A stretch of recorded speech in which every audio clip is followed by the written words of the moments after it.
बिस्मिल्लाहिर्रहमानिर्रहीम।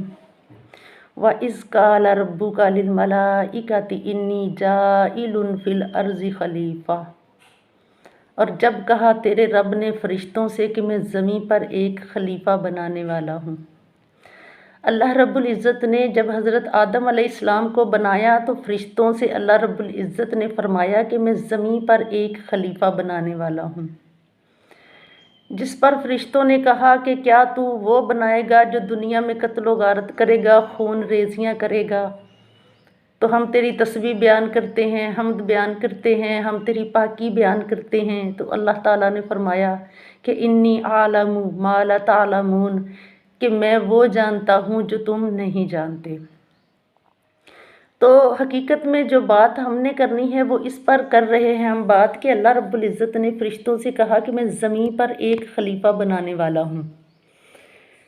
तो दर हकीकत अल्लाह रब्बुल इज़्ज़त ने जब हज़रत आदम अलैहिस्सलाम को बनाना था तो हज़रत आदम अलैहिस्सलाम के बनने से पहले ही अल्लाह रब्बुल इज़्ज़त ने फरमाया था कि मैं ज़मीन पर एक खलीफ़ा बनाने वाला हूँ। लेकिन हज़रत आदम अलैहिस्सलाम को बनाया ज़मीन के लिए है और बनाकर रखा जन्नत में। अल्लाह रब्बुल इज़्ज़त की इसमें बहुत बड़ी हिकमत है कि कुरान पाक में भी अल्लाह फरमा रहा है कि अल्लाह रब्बुल इज़्ज़त ने फ़रिश्तों से पहले ही कहा था कि मैं ज़मीन पर एक खलीफ़ा बनाने वाला हूँ। लेकिन जब बना लिया हज़रत आदम अलैहिस्सलाम को, बनाया ज़मीन के लिए है। और हुक्म क्या दिया? हुक्म अल्लाह रब्बुल इज़्ज़त ने ये दिया कि वक़ुलना या आदम उस्कुन अंत व ज़ौजुकल जन्नत वकुला मिन्हा रगदन हैसु शि'तुमा वला तक़रबा हाज़िहि शजरता फ़तकूना मिनज़्ज़ालिमीन। अल्लाह रब्बुल इज़्ज़त ने जब हज़रत आदम को बनाया तो उसके बाद अम्मा हव्वा को उनकी बाईं पसली से पैदा फरमाया। तो अल्लाह रब्बुल इज़्ज़त ने फरमाया, ए आदम, तुम और तुम्हारी बीवी दोनों रहो जन्नत में, जहाँ से जी चाहे फ़राख दिली के साथ खाओ। वला तक़रबा हाज़िहि शजरता, लेकिन इस दरख्त के करीब ना जाना। फ़तकूना मिनज़्ज़ालिमीन, वरना तुम अपनी जानों पर खुद जुल्म करने वाले हो जाओगे। मालूम ये हुआ कि जब अल्लाह रब्बुल इज़्ज़त ने हज़रत आदम को बनाया ही ज़मीन के लिए है तो फिर जन्नत में क्यों रखा? क्योंकि आजमाइश के लिए। हम आदम की औलाद हैं। हमारे अब्बा जान और हमारी अम्मा जान को ज़मीन के लिए बनाया गया, लेकिन जन्नत में बतौर आजमाइश रखा गया और हर चीज़ खाने की इजाज़त दे दी। सिर्फ़ एक दरख्त का फल खाने से मना फरमा दिया।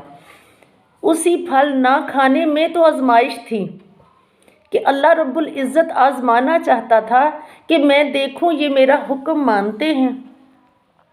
तो फिर शैतान ने उन दोनों को फिसला दिया तो अल्लाह रब्बुल इज़्ज़त ने उन्हें जन्नत से निकाल दिया।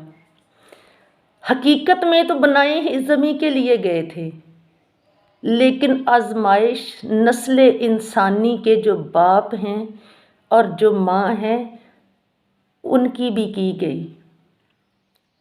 और किस वजह से की गई, किस चीज़ से की गई कि एक चीज़ का हुक्म दे दिया अल्लाह ने कि बाकी तुम सब करो, लेकिन ये काम नहीं करना, इस दरख्त का फल नहीं खाना।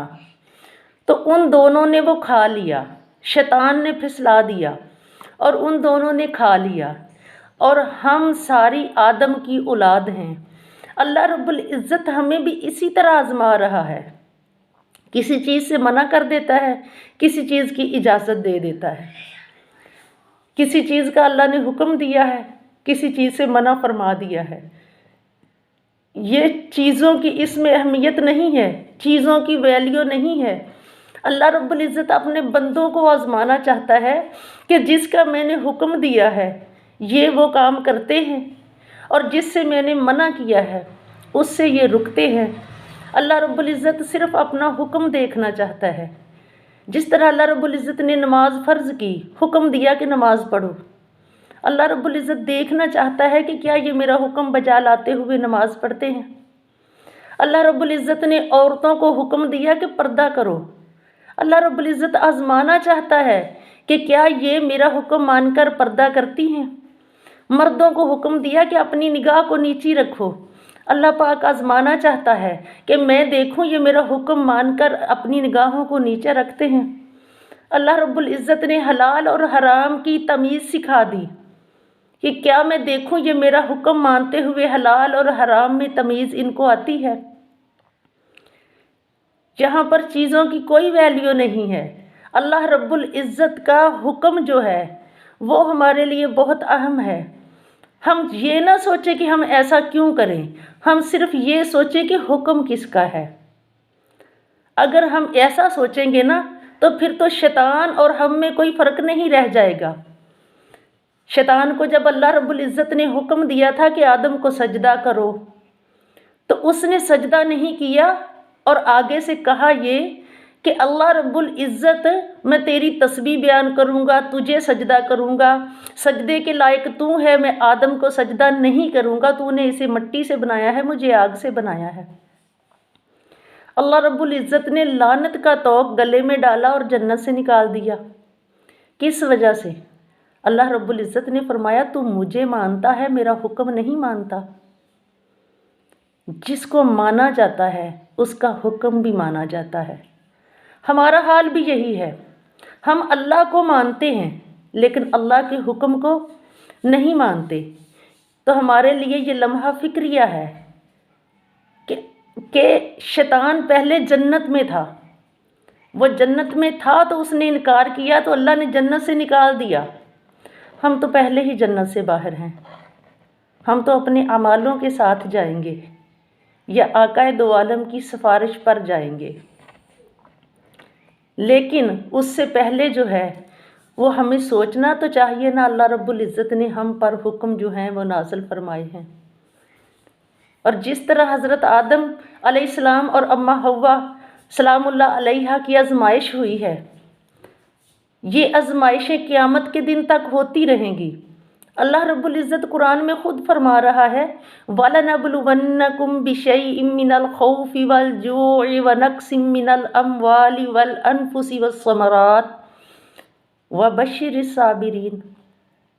اللہ رب العزت فرما رہا ہے کہ اور البتہ میں تم لوگوں کو چند باتوں سے ضرور بالضرور آزماؤں گا، ضرور بالضرور، ہر بندے کو ایک بار میں ضرور بالضرور آزماؤں گا۔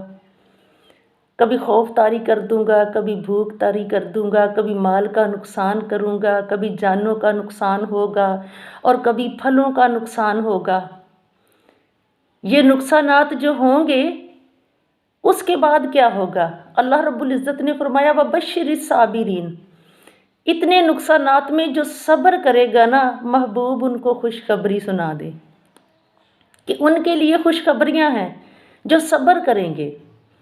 تو اللہ رب العزت نے ہمیں چند احکامات ہم پر نازل فرمائے ہیں، چند چیزوں سے ہمیں منع کیا ہے، چند چیزوں کا ہمیں حکم دیا ہے، اس کو ہم باریکی سے سمجھے تو وہ ہمارے حق میں ہیں، اس میں ہماری زندگی آسان ہے۔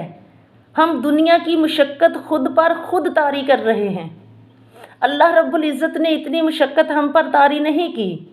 دین اسلام تو اتنا پیارا دین ہے اور اتنا ہی یہ آسان دین ہے، جو اللہ 70 ماؤں سے زیادہ اپنے بندے سے پیار کرتا ہے، وہ اپنے بندے پر مشکل ڈال سکتا ہے؟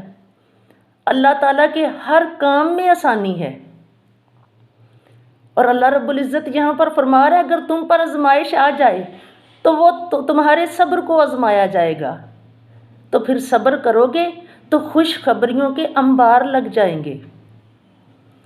تو یہ ہمارے لیے بہت ہی غور و فکر کرنے والی بات ہے، سوچنے والی بات ہے کہ ہم اس پر کیوں نہیں سوچ رہے۔ اللہ تعالیٰ نے چند احکامات ہم پر نازل فرمائے ہیں، مرد ہو یا عورت، اللہ تعالیٰ نے دونوں کو پابند کیا ہے۔ مرد ہونے کے ناطے مرد اس بات پر غور کریں، عورتیں ہونے کے ناطے عورتیں اس پر غور کریں۔ ہماری دنیا بھی آسان ہو جائے گی اور آخرت بھی آسان ہو جائے گی۔ ہم نے اپنے آپ کو مشکل میں ڈال کر دنیا اور آخرت بھی اپنی دونوں خراب کر لی ہیں۔ اللہ رب العزت ہمیں سمجھنے کی توفیق عطا فرمائے اور ہمارے صغیرہ اور کبیرہ گناہ معاف فرمائے اور آئندہ ہمیں ہدایت عطا فرمائے اور غور و فکر کرنے کی توفیق عطا فرمائے۔